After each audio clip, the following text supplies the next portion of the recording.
o que tem de assediadores, né? Assediam mesmo, não só sexualmente, mas assediam moralmente. Moralmente. Oi? Não, eu ia falar moralmente, né? Moralmente. E os danos que causa na psique do assediado são muito grandes. Porque a pessoa ela não tem como se defender, se proteger, né? Ela só tem como sofrer o abuso e as consequências do abuso. Então, essas situações, elas... Bom, e aí eu queria que vocês entendessem, porque de vez em quando aparece esse pedido. Olha, mas por quê? Isso já aconteceu várias vezes, né? O filho, geralmente é o filho, a filha ou a mulher. Meu marido foi descoberto como pedófilo e está aí um monte de processo e eu quero que o senhor o atenda. Sim, passa meu telefone para ele e eu atenderei. E até hoje eu estou esperando. Ele não vai vir. Ele vai preso, mas ele não vai procurar ajuda. Ele fala, Alex. A reação à sugestão de análise é muito parecida em um outro tipo de pessoa, outro tipo de perfil, que para mim é muito comum. Geralmente isso tem a ver com os religiosos mais Eu ia fanáticos, falar isso. Você né? tirou da cartola. O coelho já estava pronto para pular. Mais uma sincronicidade para nossa O relação, Alex, Eduardo. o Freud, ele escreveu, dentre aqueles que não seriam passíveis de análise, ele escreveu sobre os religiosos, os perversos, os religiosos. E eu só faço uma crítica a ele, é que ele generalizou, né? Ele generalizou. Eu tenho uma grande amiga que é parceira da Universidade Aberta, uma das maiores psicólogas que eu conheço na minha jornada, que é a Patrícia Pazinato. Ela é especialista em atender padres, freiras e pastores.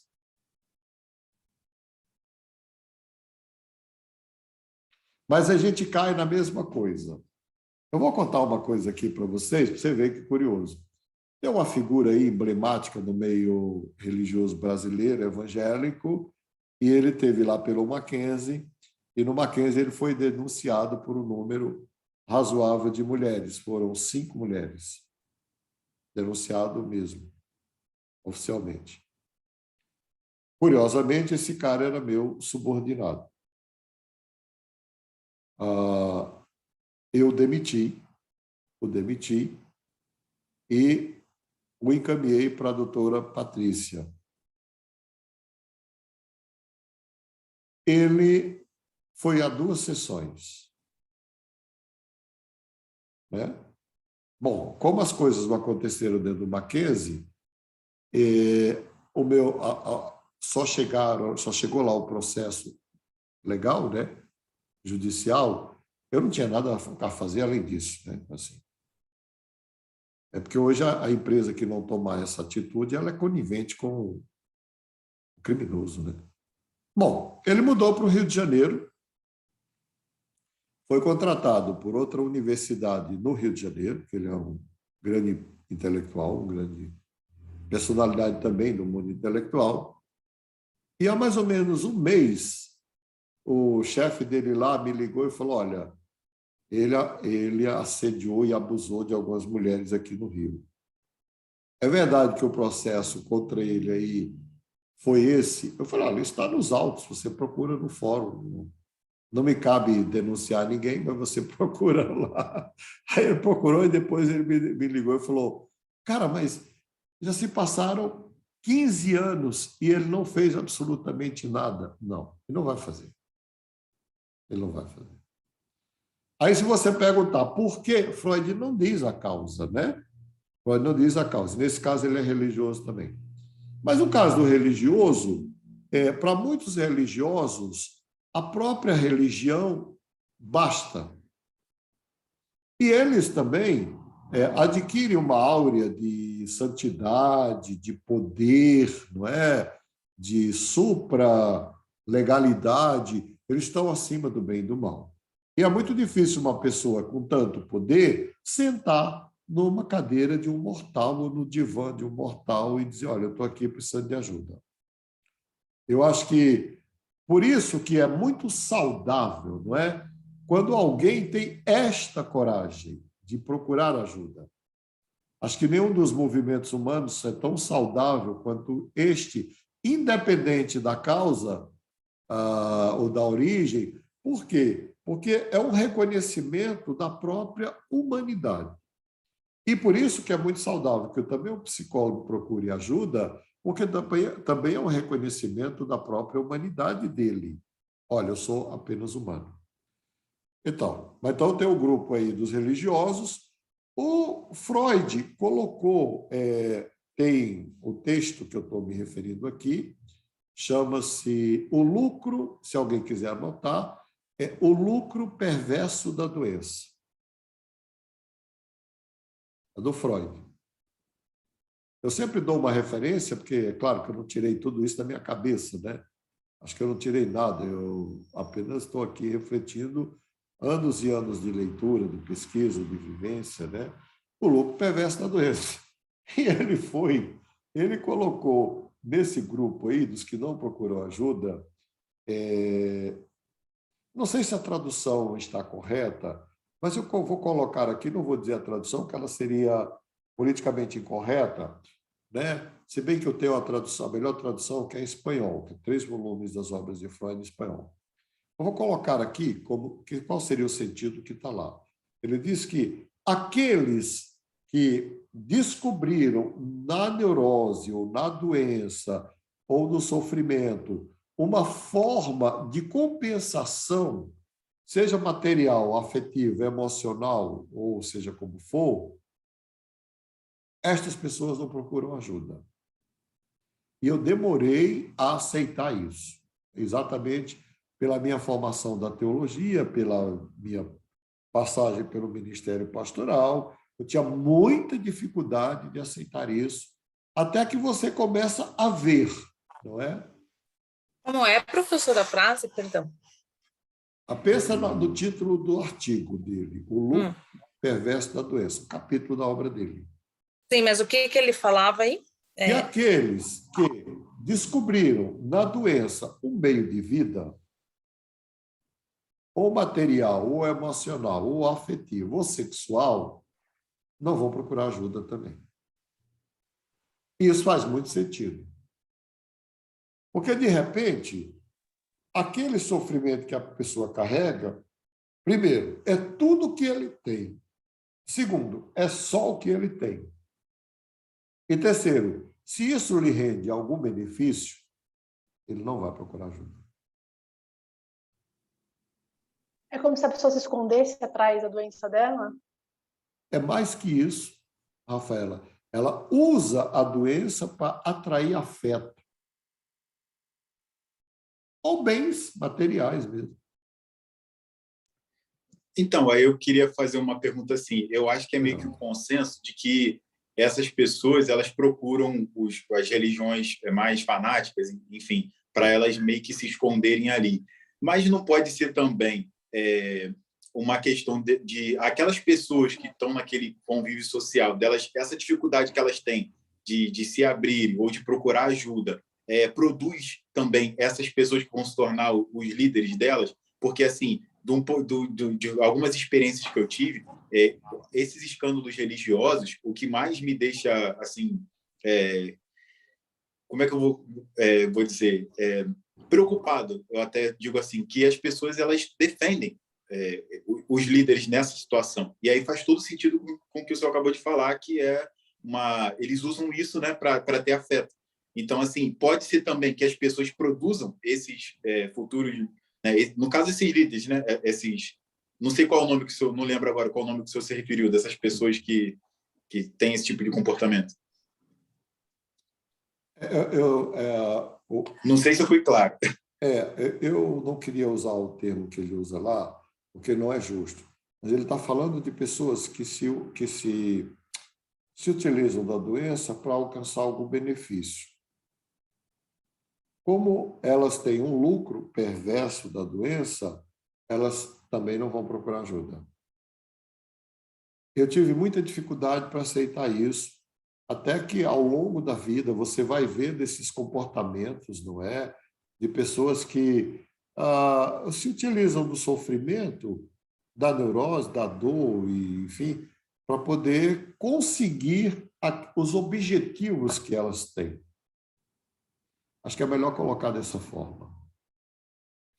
Eu lembrei Mas a agora. minha dúvida era mais assim, qual é a influência das pessoas Oi? nesse perverso? O que essas pessoas, no caso assim, ele consegue se manter em um lugar onde as pessoas são diferentes, ou ele só consegue ser assim em um ambiente onde as pessoas também têm um certo tipo de comportamento parecido com ele? Essa é a minha Sim, dúvida. eu acho que eles vão procurar os ambientes onde isso é reforçado, não é? E daí, no ambiente religioso, o sofrimento é glorificado.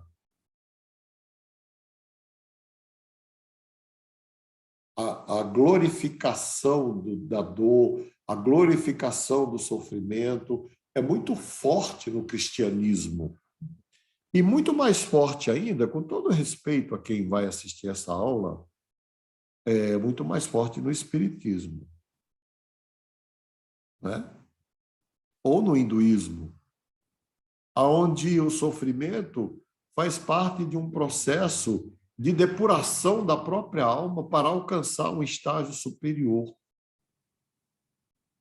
Se a pessoa vive num ambiente assim por muito tempo, ela gera identidade nesse processo de sofrimento versus autoglorificação, versus usa tudo que não é da religião.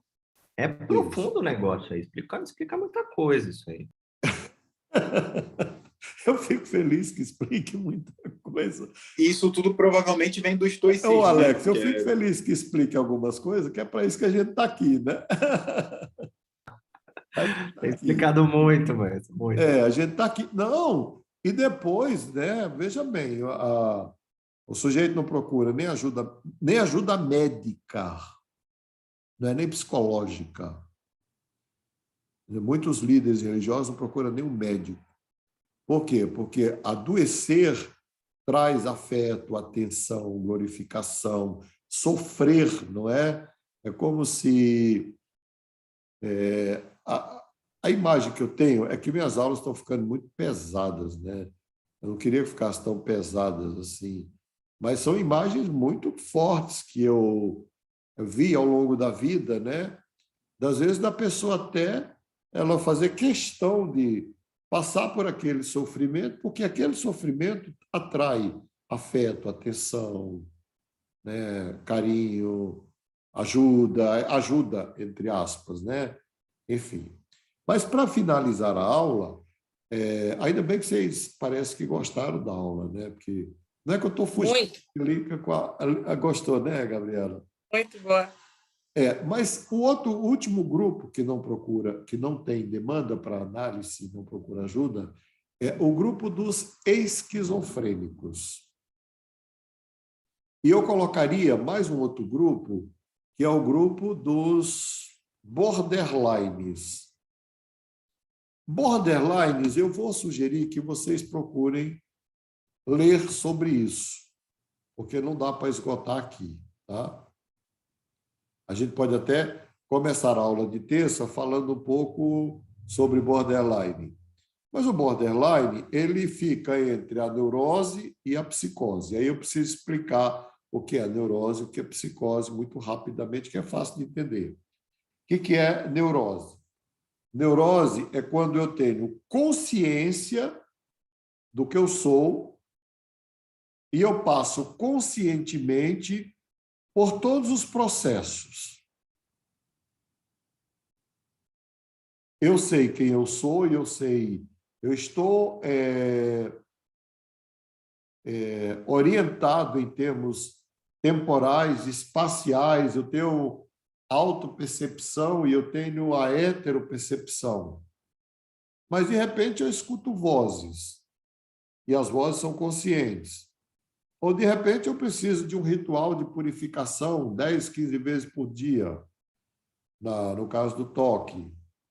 Ou, de repente, eu posso produzir um sintoma como a cegueira, sem ter nenhum problema nos olhos, ou uma gravidez psicológica, sem ter tido nem relações sexuais, né? Eu estou citando um monte de coisa aqui que depois a gente vai destrinchar isso numa outra cadeira de psicopatologia com outro professor.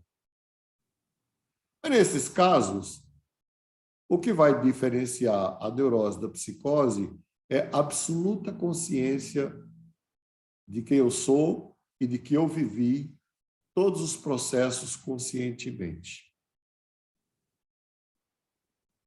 Vamos lá. Se alguém tiver uma gravidez psicológica e a barriga até cresce, e quando completa 9 meses, elas entram em trabalho de parto, com dilatação uterina, com dor e tudo. Verdade.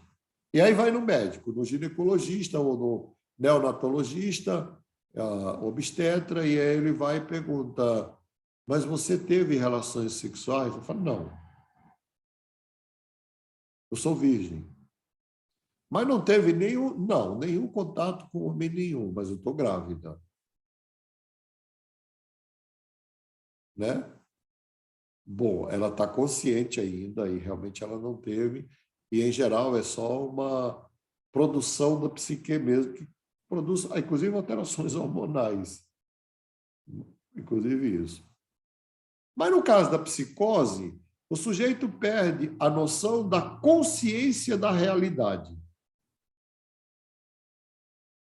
Se fosse eu vou radicalizar aqui, se fosse uma grávida virgem psicótica, ela poderia chegar no médico e dizer assim, eu estou dizendo, ó, virgem, grávida, psicologicamente psicótica.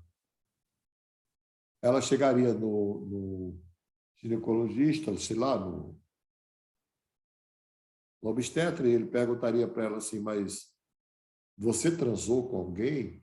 Ela diria, transei com o espírito ou transei com o anjo, enfim.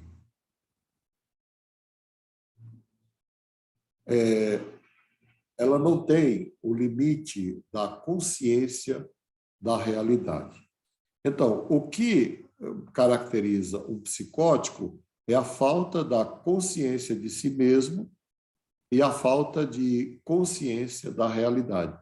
Ou a precariedade desta consciência, que às vezes existe, mas é muito precária. Bom, o neurótico tem total demanda para análise, especialmente esse quadro que eu coloquei aqui, que é do transtorno dissociativo da personalidade, que era chamado no passado de histeria de conversão, da virgem grávida.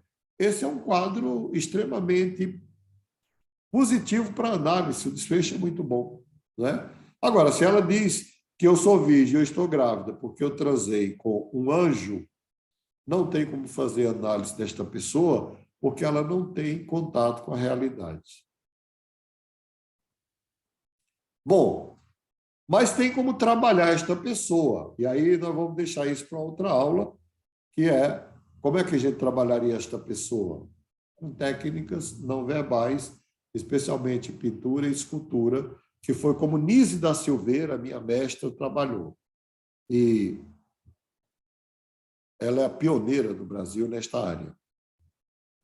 Agora, no caso do borderline, que eu preciso que vocês leiam, porque dentro do quadro da psicopatologia é o mais complexo que se conhece, muito mais que a esquizofrenia. No caso do borderline, ele transita nos dois mundos. Ele tanto pode ter estados de absoluta consciência de si mesmo, como estados de absoluta inconsciência de si e da realidade. Eu citei o Boris Cyrulnik porque é o único psicólogo no mundo que desenvolveu um método para tratar borderline. Nem Jung tratou. Jung tratou esquizofrênicos, com métodos não verbais. Mas pensar que um esquizofrênico vai verbalizar as coisas é impossível.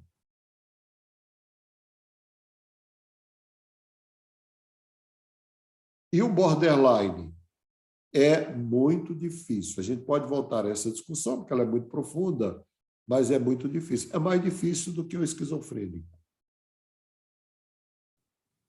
O esquizofrênico, se ele topar, pintar, modelar, esculpir, ele pode até ter muitos ganhos na psicoterapia.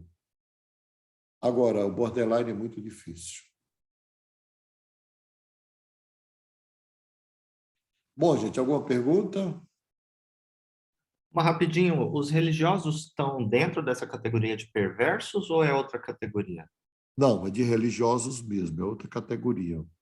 Tá, os perversos seriam estupradores e pedófilos. É. Tá. Eu teria mais uma categoria. Estupradores, pedófilos, ninfomaníacos, Tem que envolver essa descarga da libido. necrófilos, né? Enfim, é uma gama de pessoas. Fala. Tá. Um outro tipo de pessoa que eu vejo que nega, né, é um mecanismo de defesa muito claro, assim. Eu vejo isso muito, aí não queria entrar no lado da política, mas eu tenho percebido isso, assim, muito nos extremos políticos. Não preciso de terapia, não, tô ótima. Ih, Deus está na minha vida. Ih, eu tô bem, sem depressão nenhuma, não é? Mas você vê uma certa infantilidade nessa autoanálise, nessa autopercepção de que, não, tá tudo bem. É uma negação clara, porque não é que a gente quer que todo mundo sofra ou vê problema em tudo, mas todo mundo tem coisa para arrumar, certo? Cada um de nós aqui tem. Como que é isso? Que categoria de pessoa é essa? Se é que dá para categorizar, né? Mas eu queria só entender um pouco. Quando se trata de política, a política atrai majoritariamente perversos e psicopatas. São categorias diferentes. Elas podem até ter interseção, mas não é a mesma coisa. A religião também atrai muitos perversos e muitos psicopatas. Não é a mesma coisa, psicopata e perverso, mas também atrai. Como as Forças Armadas atraem também. Medicina também atrai. A própria psicologia atrai também. Mas por que, mestre? Não estou dizendo não necessariamente aos políticos em si. Pessoas comuns mesmo, né? Pessoas que você percebe que tem ali uma certa imaturidade na percepção da realidade, tem uma certa ingenuidade. São pessoas que você percebe que poderiam aproveitar muito um processo de análise. Se beneficiar, não é, de um processo terapêutico.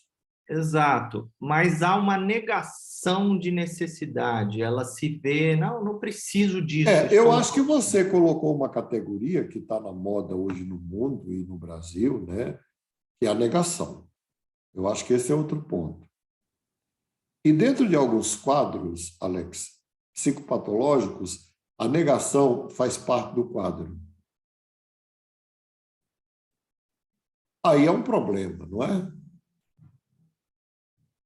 Quando a dor é física, tudo bem, mas quando o problema é psicológico, o caminho mais curto é a negação. Mas imagina, eu não tenho... Meu problema não é tão grande assim.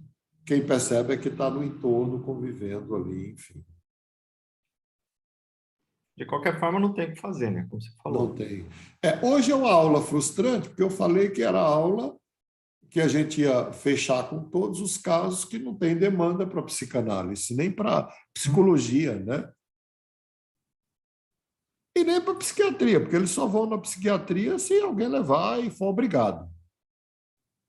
Se não for, não. Bom a gente saber disso, mas para tirar um pouco da nossa ingenuidade, pensar um pouco dessa síndrome de messianismo, né? E também... né? Por ser carinhosos, não é bem por aí, né? E descobrir que a minha fé não é tão grande também, né? Porque eu já tive casos de atender pessoas que o juiz encaminhou e ele dá 6 meses para atender alguém que está no semiaberto. E o sujeito vem 6 meses, aí ganha a liberdade condicional e volta para o crime. E eu atendi 6 meses. E aí tem algum ganho? Não. Atendi também policiais das Forças Armadas em situações críticas e o Tribunal de Justiça falou, ó, você tem que ficar 2 anos no terapeuta. E nesses casos eu atendo também como cientista, eu quero saber no que vai dar. Não dá em nada, ele fica os 2 anos que o juiz mandou, não é? E sai dali como se ele nunca tivesse entrado.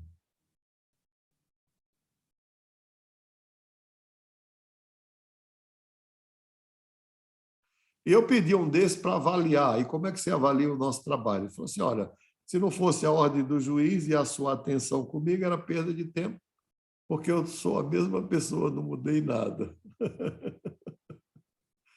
Absolutamente nada. Então, é frustrante? É, mas é um pouco de choque da realidade, né? É a realidade, né? É a Eu acho que realidade. isso é em tudo na vida, né, professora? A gente não... E a gente É aprende tudo na vida, né? e a gente aprende que a saída, seja ela qual for, é sempre pela realidade. Não tem outra. Não tem outra. Mas vamos dizer assim, esses casos que eu trouxe aqui, eles são minoritários na clínica, minoritários, eu nem saberia expressar como, porque a princípio eles nem nos procuram. Então, é minoritário. Daí porque eu não acho que valha muito você insistir. Não, mas você tem que fazer, você tem que fazer, você tem que fazer terapia, você tem que fazer análise, não é? Enfim. Gente, uma boa noite para vocês, viu? Valeu, mestre. Boa Boa noite, noite. gente. Obrigada. Tchau. À frente.